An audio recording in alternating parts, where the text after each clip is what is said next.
తెలుగుదేశ దళమా తెలుగు జాతి బలమా తెలుగుదేశమంటే కార్యకర్త పటిమా తెలుగుదేశ దళమా తెలుగు జాతి బలమా తెలుగుదేశమంటే కార్యకర్త పటిమా ఆంధ్ర ఆత్మ గౌరవ రణనినాద గళమా నర నరాన క్రమశిక్షణ నిండిన చేతనమా గుండెలు తెగువా చూపు కొండలు తెగవా ఆయుధమవ్వు తెలుపాంధ్రుని విలువా పసుపు జెండ చేపట్టిన ప్రజాస్వామ్య సంబరమా చంద్రబాబు పూరించిన సమర శంఖ కింకరమా తెలుగుదేశ దళమా తెలుగు జాతి బలమా తెలుగుదేశమంటే కార్యకర్త పటిమా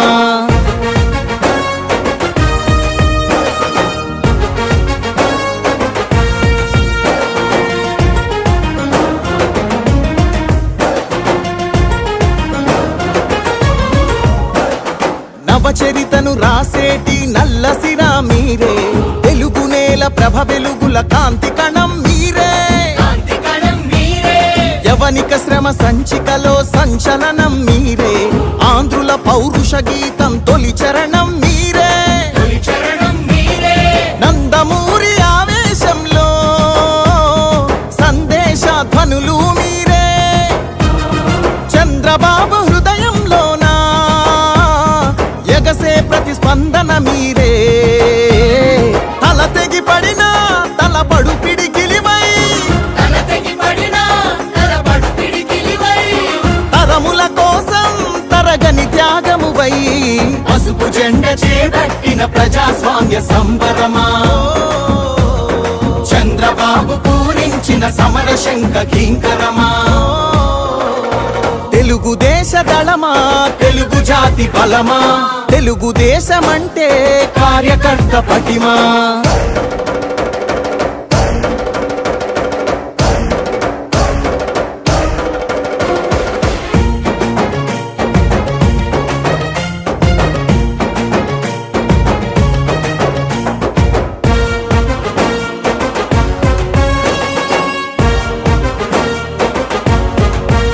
రాష్ట్ర ప్రగతి సంక్షేమంలో సైనికులు మీరే తెలుగుదేశ రథం నడుపు సారథులు మీరే రేపటి మన భవిష్యత్తుకు వంతెనలు మీరే చంద్రుని సంకల్పానికి చేయూత మీరే ప్రతి మలుపున మద్దతు మీరే ప్రతి గెలుపున యుద్ధం మీరే మీ నెత్తురు చిందించైనా పసుపు జెండాని మోస్తున్నారే ఒక్కరు వేలై అది లక్షల బలమై నలుదిక్కుల వరకు నిలు విజయ ధ్వజమై పసుపు జెండ చేపట్టిన ప్రజాస్వామ్య సంబరమా చంద్రబాబు పూరించిన సమర శంఖ కింకరమా తెలుగుదేశ దళమా తెలుగు జాతి బలమా తెలుగుదేశమంటే కార్యకర్త పటిమా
ఆయన పుట్టే 2 గంటలకు పోతారు.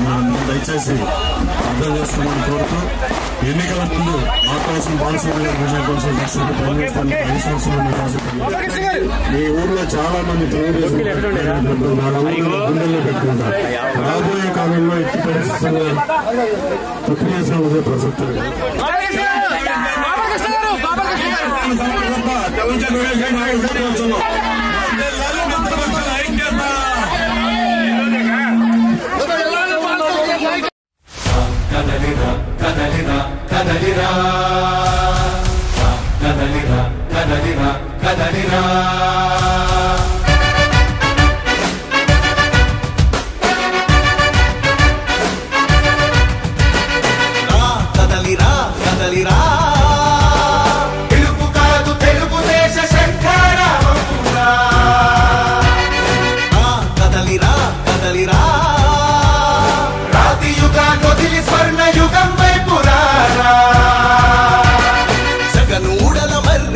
మెడలెక్కి కూర్చుంది చుట్టూ ఉన్న ఎవ్వరిని బతకనివ్వదే అది. దాన్ని తుంచి వేలు పెంచే ధైర్యం ఉంటే రారా ఈ కలి ఆకలికి బలయింది చాలు. తెలుగు జాతి తిరుగుబాటు నేటితోనే మొదలు. కదలిరా కదలిరా కదలిరా కదలిరా కదలిరా కదలిరా కదలిరా కదలిరా పిలుపు కాదు తెలుగుదేశ శంఖారావంగా. కదలిరా కదలిరా రాతి యుగాన్ని వదిలి స్వర్ణ యుగం వైపు రారా.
సైకిల్ గుర్తుకి 2 EVM రాసి 500 ఓట్ల మెజార్టీ తీసుకురామని ఒకసారి యార్లగడ్డ వెంకటరావు గారికి తరఫున బాలసౌదరి గారి తరఫున కృతజ్ఞతలు తెలియజేస్తూ పని ఉంది. గ్రామ ప్రజలకు, సోదరులకు, సోదరుమణులకు, పిల్లలకు అందరికీ కూడా నా హృదయపూర్వకమైనటువంటి నమస్కారాలు. మీ అందరినీ చూసినందుకు చాలా సంతోషంగా ఉంది. ఎందుకంటే మన వెంకట్రావు గారు మన అసెంబ్లీ నియోజకవర్గానికి అభ్యర్థిగా, అదేవిధంగా బాలసౌదరి గారు పార్లమెంటు నియోజకవర్గానికి అభ్యర్థిగా ఇద్దరి తరఫున కూడా మనం అందరం కూడా మనస్ఫూర్తిగా సపోర్ట్ చేయవలసినటువంటి అవసరం కూడా ఉంది. వాళ్ళిద్దరూ కూడా ఒక సర్వీస్ చేసేటువంటి వ్యక్తులు. అదేవిధంగా వాళ్ళు సర్వీస్ చేయడానికి మేము ముందుకు వచ్చారు. అదేవిధంగా తెలుగుదేశం పార్టీ కానీ, జనసేన కానీ, అదే బీజేపీ కానీ ఈ కూటమి మనం గెలిస్తే మన జీవితాలు బాగుపడతాయి, మన ప్రాంతాలు బాగుపడతాయి. ఇందాక మన సోదరుడు చెప్పినట్టుగానే, గోపాలకృష్ణ చెప్పినట్టుగానే మీకు పోలవరం రైట్ బ్రాంచ్ కెనాలు పూర్తి చేసి ఇచ్చేటువంటి బాధ్యత ఈ కూటమి తీసుకుంటుందనేది కూడా మీకు ఈ సందర్భంగా మనం చెప్తున్నాం. అదేవిధంగా పోలవరం ఇప్పటివరకు కూడా 72% మనం పూర్తి చేశాం. మిగతాది కూడా పూర్తి చేసే సందర్భంలో ఎలక్షన్ వస్తే మనకి ప్రభుత్వం మనం కోల్పోయాం. అంచేత రేపు వచ్చేది మన ప్రభుత్వం రాగానే మొత్తం రైతాంగానికి కావాల్సినటువంటి సౌకర్యాలు కానీ, మంచినీటికి కావాల్సినటువంటి సౌకర్యాలు కానీ, గోదావరి నీటిని ఈ రైట్ బ్రాంచ్ కెనాల్ ద్వారా మీ అందరికీ కూడా సస్యశ్యామలుగా పట్టించేటువంటి విషయాన్ని మీ అందరికీ మనవి చేస్తున్నాం. ఆ విధంగా చంద్రబాబు నాయుడు గారికి ప్రత్యేక అభిమానం. పోలవరం అంటే పోలవరం 100% పూర్తి చేసి ఈ ప్రాంతంలో కూడా, ఈ ప్రాంతమే కాదు రైట్ బ్రాంచ్ కెనాల్ కాదు, లెఫ్ట్ బ్రాంచ్ కెనాల్ కానీ, మొత్తం ఇంచుమించు చింతలపూడి కానీ ఇవన్నీ కూడా చూస్తే బ్రహ్మాండంగా సస్యామలుగా చేయడానికి మనం కోరుకుని 72% పూర్తి చేశాం. ఇంకా మిగతాది మనం పూర్తి చేద్దాం అనుకున్న టైంలోనే కొద్ది ఇబ్బంది వచ్చింది. అదే దానివల్ల ఈ ప్రభుత్వం అసలు పోలవరాన్ని పట్టించుకోలేదు, లెఫ్ట్ బ్రాంచ్ కెనాల్ పట్టించుకోలేదు, రైట్ బ్రాంచ్ కెనాల్ పట్టించుకోలేదు. మనం చేసినటువంటి ఇరిగేషన్ ని చాలా ద్రోహం చేసి మొత్తం ఒక్క ప్రాజెక్ట్ కూడా ఇరిగేషన్ ప్రాజెక్ట్ కంప్లీట్ చేయలేదు. మీ అందరికీ ఒకటే మనం చేస్తున్నాం. దాదాపు 37 ఇరిగేషన్ ప్రాజెక్ట్స్ ఉన్నాయి. ఎన్ని వేల కోట్ల రూపాయలు ఖర్చు అయినప్పటికీ కూడా ఈ రాష్ట్రం రైతాంగానికి సంబంధించినటువంటి రాష్ట్రం, దాని మీద ఆధారపడినటువంటి రైతు కూలీలు, మొత్తం 37 ప్రాజెక్టులు కూడా పూర్తి చేసేటువంటి బాధ్యత ఈ కూటమి తీసుకుంటుందనేది కూడా మీకు ఈ సందర్భంగా మనం చేస్తున్నాం. అదేవిధంగా పవన్ కళ్యాణ్ గారు ఒక ఆదర్శంతో పార్టీ పెట్టడం జరిగింది, జనసేన పార్టీ. ఎందుకంటే ఈనాడు మన ప్రజాస్వామ్యాన్ని రక్షించుకోవాలి, మన ప్రజల రక్షణగా ఉండాలి, ప్రజలకు సౌకర్యాలు సమకూర్చాలి. ఆ విధంగా చేయగలిగితేనే మనం ఈ ఎలక్షన్లో మనం కూటమిగా ఏర్పడి ఈ ప్రభుత్వాన్ని మొత్తం బంగాళాఖాతంలో కలపాలనేటువంటి ఆలోచనతో కూటమి ఏర్పడింది. అంతేకాక ఈ యొక్క కూటమిని మనం గెలిపించుకోవాలి. ఎవరి గురించే కాదు, మన భవిష్యత్తు గురించి గెలిపించుకోవాలి, మన ప్రాంత భవిష్యత్తు గురించి గెలిపించుకోవాలి, మన పిల్లల భవిష్యత్తు గురించి మనం గెలిపించుకోవాల్సినటువంటి అవసరం ఉంది. ఆ విధంగా గెలిపించుకోగలిగితే మనం రేపు భవిష్యత్తులో మన జీవితాలు బాగుపడతాయి, మన ప్రాంతాలు బాగుపడతాయి అనేది కూడా మీకు ఈ సందర్భంగా మనం చేస్తూ, తెలుగుదేశం పార్టీ అంటే బలహీన వర్గాలంటే తెలుగుదేశం పార్టీ. అదేవిధంగా ముఖ్యంగా బీసీలందరూ కూడా తెలుగుదేశం పార్టీ గడ్డ. మొదటి నుంచి కూడా 82వ సంవత్సరంలో నేను ఎన్టీ రామారావు గారితో చేరాను. 83వ సంవత్సరంలోనే ఎన్టీ రామారావు గారితో ఆయన కేబినెట్ లో మంత్రి అయ్యాం. అదే ఎన్టీ రామారావు గారు ఆదరించారు. ఇప్పుడు చంద్రబాబు నాయుడు గారు కూడా బీసీలందరూ కూడా మనం ఆదరించేటువంటి పార్టీ. అందుచేత మనం అందరం కూడా బీసీలందరూ కూడా పూర్తిగా తప్పకుండా తెలుగుదేశం పార్టీని గెలిపించుకుంటేనే మనకి భవిష్యత్తు ఉంటుందనేది కూడా మీకు ఈ సందర్భంగా మనం చేస్తున్నాం. మొన్ననే బీసీ డిక్లరేషన్ ఇచ్చాం. బీసీ డిక్లరేషన్ లో బీసీలో ఉండేటువంటి 140 కులాలు కూడా అన్ని రకాల సౌకర్యాలు సమకూర్చడానికి ఏర్పాటు చేయడం జరిగింది. బీసీలకి కూడా అన్ని సౌకర్యాలు సమకూర్చడమే కాకుండా ముఖ్యంగా మీ అందరికీ కూడా మనం చేసేది, బీసీలో 50 సంవత్సరాలు ఎవరైతే నిండారో వాళ్ళందరికీ కూడా 4,000 రూపాయలు చొప్పున పెన్షన్ ఇవ్వడానికి కూడా మన నాయకులు నిర్ణయించారు, మన కూటమి నిర్ణయించారని కూడా మీకు సందర్భంగా మనం చేస్తున్నాం. అంచేత తెలుగుదేశం పార్టీ మనది పార్టీ. అదేవిధంగా మన వాళ్ళంతా కూడా మీరందరూ కూడా ఇటు వెంకట్రావు గారికి సైకిల్ గుర్తుకి, అదేవిధంగా బాలసౌరి గారికి గ్లాస్ గుర్తుకి ఓట్లేసి మంచి మెజారిటీతోటి మీరందరూ గెలిపించండి. వాళ్ళిద్దరికీ సన్మానం చేసే కార్యక్రమం మళ్ళీ నేను వచ్చి మీ అందరూ కూడా కలుస్తాను. మీ ఊరు వస్తా. ఈరోజు ఇంకా తిరుగుదాం అనుకున్నాం కానీ మీ ఊర్లోనే లేట్ అయిపోయింది మన ఊరేగింపంతా. నాకు కొద్దిగా ఈ నైట్ మళ్ళీ చంద్రబాబు నాయుడు గారితో మీటింగ్ మేనిఫెస్టో తయారు చేస్తున్నాం. ఆ మేనిఫెస్టోలో కూడా మన జీవితాలు బాగుపడే విధంగానే మన మేనిఫెస్టో ఉంటుంది. పేదల జీవితాలు బాగుపడే విధంగానే మేనిఫెస్టో ఉంటుంది. అదేవిధంగా ఉద్యోగాలు కూడా చెప్పారు. ఈ చుట్టుపక్కల బ్రహ్మాండమైన ఇండస్ట్రీస్ వచ్చాయని, కానీ మన ప్రభుత్వంలో వచ్చినటువంటి ఇండస్ట్రీస్ అంతకుముందు వచ్చినటువంటి ఇండస్ట్రీస్ తప్ప ఈ ప్రభుత్వంలో ఒక్క ఇండస్ట్రీ కూడా రాలేదు. ఎందుచేతంటే జగన్ చూసి భయపడిపోతున్నారు పెట్టుబడిదారులు అందరూ కూడా. ఎందుచేతంటే రాగానే నా షేర్ ఎంత అని అడుగుతున్నాడు ఆయన. నా షేర్ అంటే ఎవరు పెట్టుబడి పెడతారు, ఎవరు పెట్టుబడి పెట్టరు. అంటే రైతు వెళ్ళినా నా షేర్ ఎంత అంటాడు, యువకుడు ఉద్యోగానికి వెళ్ళినా నా షేర్ ఎంత అంటాడు, మహిళలకు ఏదైనా డోక్రా గ్రూప్ వెళ్ళినా నా షేర్ అంటాడు. ఈ షేర్ల వల్లే దాదాపు అప్పుడు వాళ్ళ నాన్న అడ్డు పెట్టుకుని ₹1,00,00,000 సంపాదించాడు. ఆ రోజు మేమంతా అపోజిషన్ లో ఉన్నాం.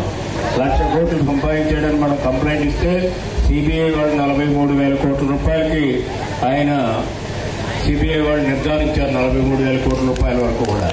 దాంట్లో ₹5,000 అటాచ్మెంట్ చేశారు ఆయన ప్రాపర్టీ. కానీ నేను అఫిడవిట్ లో చూస్తే కేవలం ₹800 స్థిరాస్తులు అనేటువంటి విధానం చూపించారు. అంటే మిగతా డబ్బులు ఎక్కడ పోయా మనకు ₹1,000 సంపాదించాడు. అన్న వాళ్ళ నాన్న ఉన్నప్పుడు ₹1,00,00,000 సంపాదించాడు. రెండు కలిపితే ₹3,50,000 సంపాదించాడు. ఏమి చేసుకుంటాడో జగన్మోహన్ రెడ్డి చూడండి. ఇటు రాష్ట్రం చూస్తే 14 లక్షల కోట్ల అప్పులో ఉన్నది. అదేవిధంగా ఈ అప్పులు చేసింది ఎవరి మీద? మనందరి తలకాయల మీద అప్పులు ఉన్నాయి.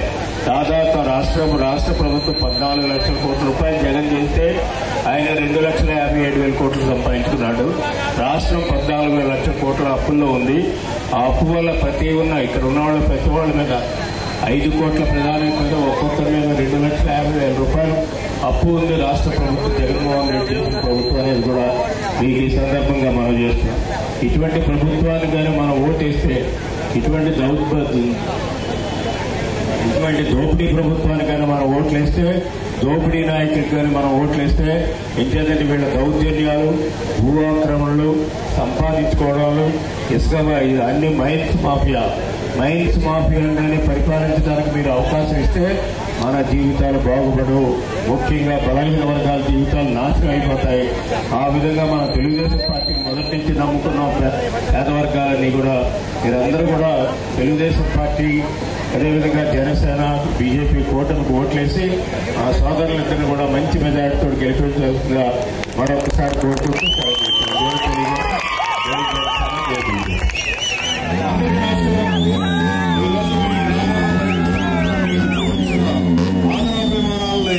ఎప్పటికీ మర్చిపోలేదు సోదరులరా. అలాగే ఈ బ్యాంక్ బిల్డింగ్ ఎప్పుడు కట్టారు?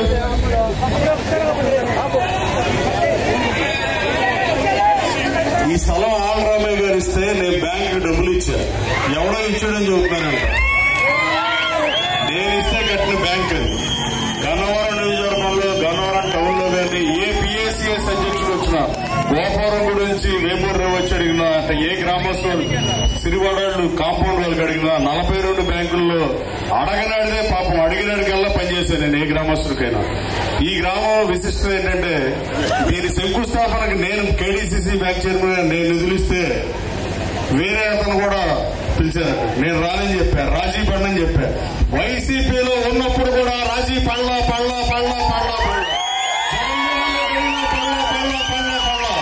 ఈ నియోజకవర్గంలో రాజీ పడని వ్యక్తులు ఉంటే ఫస్ట్ నేనే, తర్వాత ఎవరైనా 2,80,000 మంది ఓటర్లలో. సోదరులారా, నేను పిఎస్సిఎస్ చైర్మన్ ఇచ్చి ఈ బ్యాంక్ బిల్డింగ్ ఇస్తే తర్వాత నేను అన్నం పెడితే నాకు సున్నం పెట్టినట్టుగా లోకేష్ బాబు పాదయాత్రలో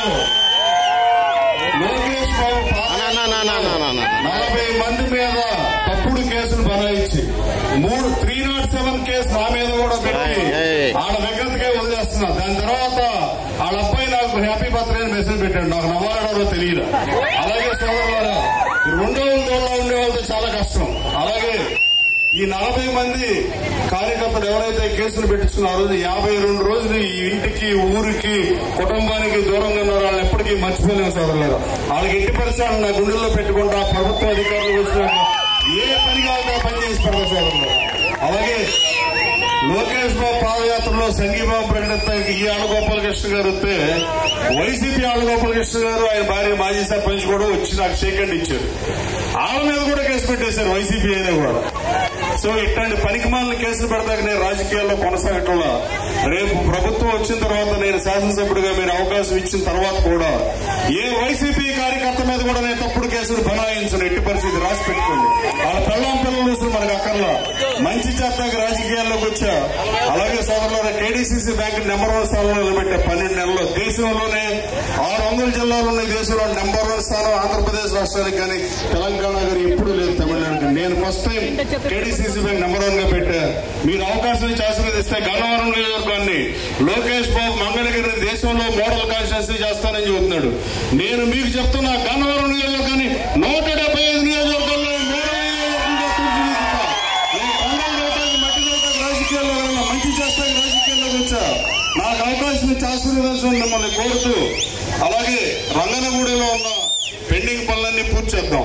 పేద ప్రజలకి దొంగల పట్టాలు ఇస్తాం.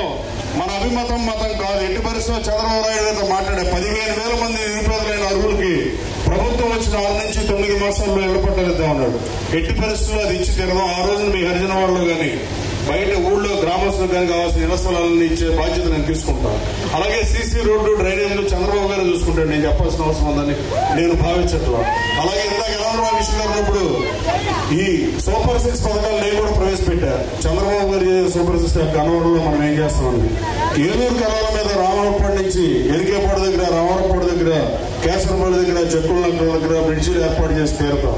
అలాగే ఇందాక ఆగిపోయిన ప్రాజెక్ట్ 15 కోట్ల చంద్రబాబు గారు కేటాయించిన అటకెక్కిన ప్రాజెక్టు పోలవరం కుడి కెనాల్ని ఏలూరు కెనాల్తో అనుసంధానం చేసి తీరుతాం. అలాగే బ్రహ్మలింగయ్య చెరువుని మట్టి తవ్వుకున్నారు. నేను మట్టి మసనాలు బ్రహ్మలింగయ్య చెరువుని రిజర్వాయర్ చేసి తీరుతా. ఈ 5 సంవత్సరాలు పదవాడాలు మీరు ఇస్తే రిజర్వాయర్ చేసి 12,000 ఎకరాలకి సాగునీరు అందిస్తా. అలాగే గన్నవరం పట్టణానికి ఉన్న తాగునీటి సమస్య తీర్చేస్తా. అలాగే సోదరులారా, ఈ పక్కనే మల్లవల్లి ఉంది. ఈ మల్లవల్లిలో 475 కంపెనీలకి చంద్రబాబు నాయుడు గారి ప్రభుత్వం ఎకరం 16.5 లక్షలకి దాదాపు 1200 ఎకరాలు పైబడి ఇస్తే ఈ ప్రభుత్వం వచ్చినాక 86 లక్షలకు పెంచితే ఇండస్ట్రీలందరూ పారిపోయిన పరిస్థితి. అశోక్ లైలాండ్ కూడా ఆగిపోయిన పరిస్థితి. ఆ పరిశ్రమను రీస్టోర్ చేపిస్తా. రాబోయే కాలంలో ఎట్టి పరిశ్రమ 200 పరిశ్రమల్లో తీసుకొచ్చి బాలసూరి గారు నేను ఈ నియోజకవర్గం నుంచి యువత ఉపాధి కోసం వలస వెళ్లకుండా 20,000 మందికి తక్కువ ఉపాధి అవకాశాలు కల్పించి తీరుతారని చెప్తున్నారు. అలాగే ఎయిర్పోర్ట్ ఎదురుగా ఇంటర్నేషనల్ ఎయిర్పోర్ట్ ఉండడం గన్నవరానికి వరం. డెల్టా మీద కాటన్ కి ఏం ప్రేమ లేదు. కాటన్ గారు ఇంగ్లాండ్ నుంచి వచ్చి విజయవాడలో బ్రిడ్జ్ కడదామంటే విజయవాడ ఆయనకు తెలియదు. భౌగోళికంగా ఇక్కడ కృష్ణానది మీద కడితే మంచిదని ఆ బ్రిడ్జ్ కడతాం వల్ల డెల్టా జిల్లా ప్రజలు ఎలా ఉన్నారంటే ఈ తాగునీరు, సాగునీరు ఇబ్బందులు లేకుండా రైతులు అలా అభివృద్ధి చెంది ప్రపంచ దేశాల్లో ఈ సర్కారు జిల్లాలో ఉంటారంటే దానికి కాటన్ బ్రిటిష్ కూడా ఎయిర్పోర్ట్ గన్నవరంలో కట్టారు. రాష్ట్రం విభజన గురైన తర్వాత చంద్రబాబు నాయుడు గారు దాన్ని ఇంటర్నేషనల్ ఎయిర్పోర్ట్ మార్చిన పరిస్థితి. ఇంటర్నేషనల్ ఎయిర్పోర్ట్ ఎదురుగా 150 నేను అన్యాక్రాంతం కాకుండా కాపాడ. దాంట్లో ఒక్క ఎంఎన్సీ కంపెనీ, ఆరెకల్ లాంటి కంపెనీ ఒక్కటి ఎత్తి పరిస్థితి తీసుకొస్తాను. ఇది ఖాయం ఖాయం ఖాయం. నేను మీకోసం పనిచేస్తాను, మీ పిల్లల భవిష్యత్తు కోసం పనిచేస్తాను. రాజకీయాల్లో రాలేదని అలాగే మహిళా సోదరులకు కూడా చెప్తున్నా. ఈ గన్నవరం నియోజకవర్గంలో చంద్రబాబు నాయుడు క్లైమర్ రేట్లు పెంచినప్పుడు కూడా కంట కన్నీరు పెట్టని చంద్రబాబుతో కన్నీరు పెట్టిన కారణమైన ఈ గన్నవరం నియోజకవర్గం నుంచి మీరు నా విజయంతో చంద్రబాబు కన్నీళ్ళకి ఎన్టీఆర్ పెట్టే రాజకీయాల్లో కానీ తండ్రి ముఖ్యమంత్రిగా ఉన్నప్పుడు కానీ తండ్రి ప్రతిపక్ష నాయకుడు ఉన్నప్పుడు కానీ ఏ రోజు బయటికి కూడా రావాలి. తెలుగుదేశం పార్టీకి ఓటేమని అడగల. అలాగే భర్త ముఖ్యమంత్రిగా ఉన్న ప్రతిపక్ష నాయకుడుగా ఉన్న ప్రోటోకాల్లో హిందూ ధర్మం ప్రకారం భార్యగా గుళ్ళు గోపురాలకు వచ్చింది తప్ప మొన్న అక్రమ అరెస్ట్ రోజు రాజమండ్రిలో 53 రోజులు జైలు ఎదురు కానీ నిజం గెలవాలని మీ దగ్గరికి మొన్న వచ్చింది. కానీ ఏ రోజు తెలుగుదేశం పార్టీకి ఓటేమని అంతకుముందు అడిగిన పాపాన్ని కూడా పోలా. ఆవిడ మీద ఇలాంటి వ్యాఖ్యలు చేసి చట్టసభల్లో 33% రిజర్వేషన్లు 50% రిజర్వేషన్ ఇస్తామని చెప్పే ఈ రాజకీయ పార్టీలు, రాజకీయ నాయకులు సిగ్గుపడాలి. శాసనసభ సాక్షిగా చంద్రబాబు గారి సతీమణి మీద మాట్లాడితే ఈ రాష్ట్ర ముఖ్యమంత్రి ధృతరాష్ట్రుల్లాగా చూస్తా ఉండిపోయాడు తప్ప ఖండించిన కాపాడుకోవాలా. ఆ ఖండించిన దానికి భారీ మూల్యం జగన్మోహన్ రెడ్డి చెల్లిస్తాడు. అదే ఖండించుంటే చంద్రబాబు నాయుడు గారి భార్య విషయంలో తప్పు మాడుతున్నారని మీరు శాసనసభలో ఖండించుంటే ముఖ్యమంత్రి హైట్ పెరిగేది, స్థాయి పెరిగేది, విలువ పెరిగేది.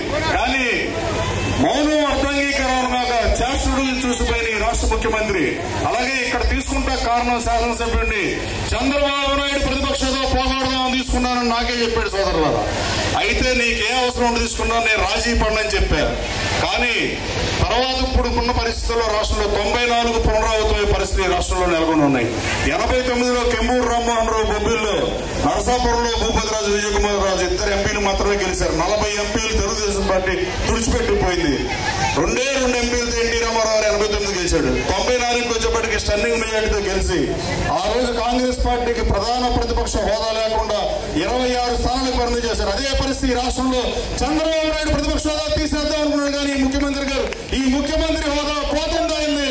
రాబోయే కాలంలో ప్రధాన ప్రతిపక్ష హోదా దక్కుద్దో లేదో కూడా అనుమానం ఉన్న పరిస్థితి రాష్ట్రంలో నెలకొని ఉన్నాయి. సోదరులారా, రాజకీయాల్లో మంచి చేయడానికి రావాలి తప్ప అక్రమ కేసులు పెట్టడానికో 307 కేసులు పెడతాకు దూరంగా ఉంచిన 40 మందికి నేను మనస్ఫూర్తిగా సెల్యూట్ చేస్తున్నా. మీరు 52 రోజులు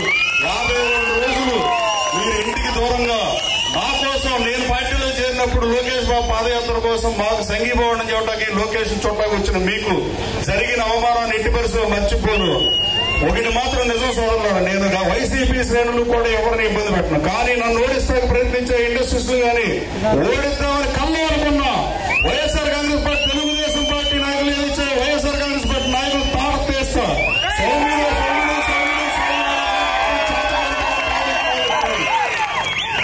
అనుకుంటే ఎరుగని అజాత శత్రువుడు ఆ తొలగినాడని ధర్మాల గురించి ఉంటాం. మంచి చేద్దామని ఉన్నంతకాలం ఉంటాం. కాదనుకున్నప్పుడు దేనికైనా రెడీ.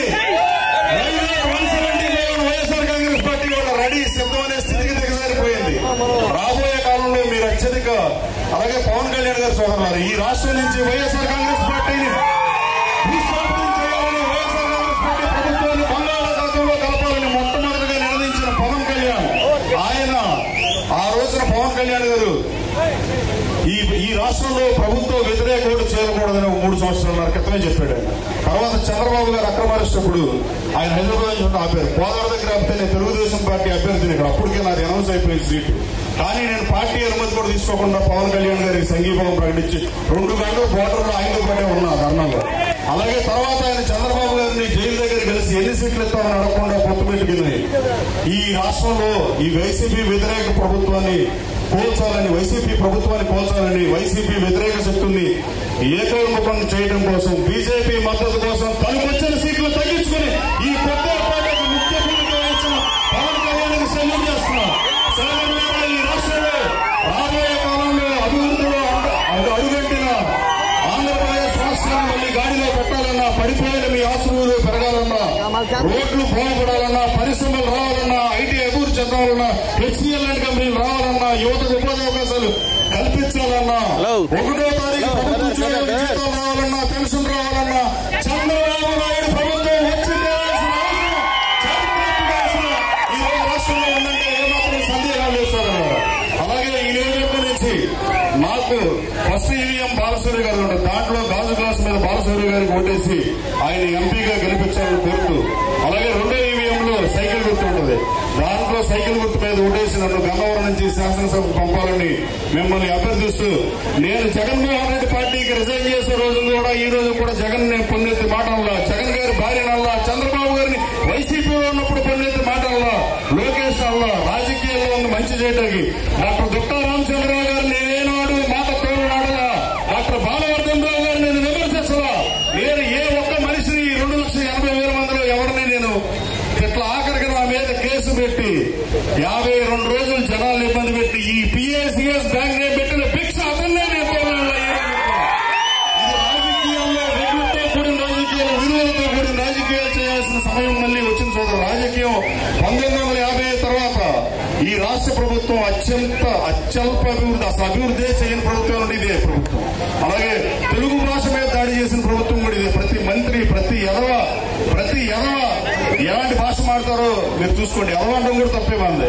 అలాగే సోదరులారా, బొత్స రాజేంద్ర గారు ఈ నియోజకవర్గానికి కొన్ని రోజులు ఇన్ఛార్జిగా పనిచేసి అకాల మరణం చెంది ఆవిడ అబ్బాయి బోసుబాబు నా వెన్నంటూ ఉండి నాతో పాటు నడుస్తున్నందుకు బోసుబాబు ధన్యవాదాలు తెలియజేస్తూ బొత్సల బోస్ గారిని సమీప కాలంలో తెలుగుదేశం పార్టీలో అధికారంలోకి వచ్చిన వెంటనే చంద్రబాబు గారితో మాట్లాడి సముచిత స్థానం కల్పిస్తామని మీకు తెలియజేస్తూ ఎంపీ బాలశౌరి గారిని మాట్లాడుతుందిగా కోరు. నమస్కారం తెలియజేసుకుంటూ మన యార్లగడ్డ వెంకట్రావు గారు సుదీర్ఘంగా అన్ని విషయాలు కూడా ఆయన వివరించారు. ప్రధానంగా ఈ గ్రామంలో ఉన్నటువంటి సమస్యల గురించి నేను మాట్లాడదాం అనుకుంటున్నాను.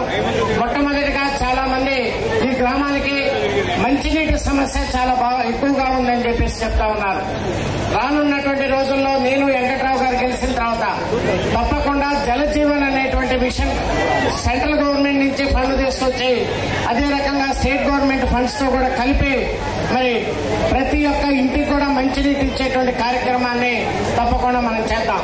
మనం ఒక్కసారిగానే ఆలోచిస్తే కృష్ణానది వాటర్ అలాగే గోదావరి వాటర్ పుష్కలంగా జరుగుతుంది.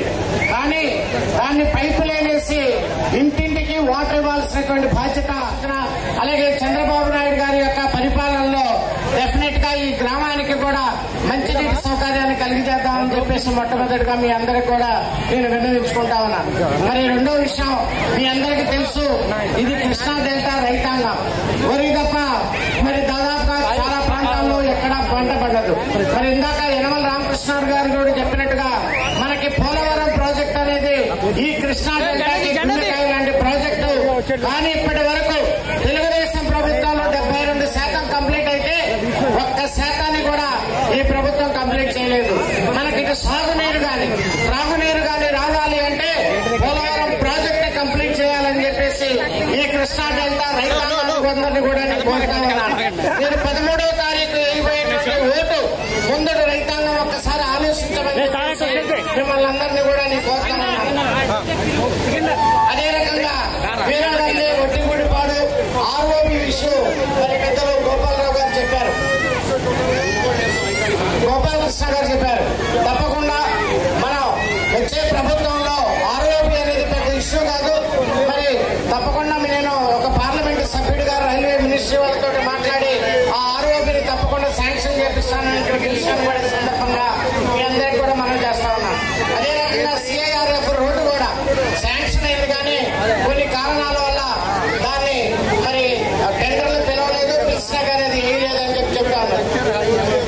నేను అధికారంలోకి రాగానే కేంద్ర ప్రభుత్వం యొక్క నిధులు ఏదైతే ఉన్నాయో ఆ నిధులతో తప్పకుండా ఆ రోడ్డును కూడా కంప్లీట్ చేద్దామనేటువంటి విషయాన్ని కూడా ఈ సందర్భంగా మీకు మనవి చేస్తా ఉన్నాను.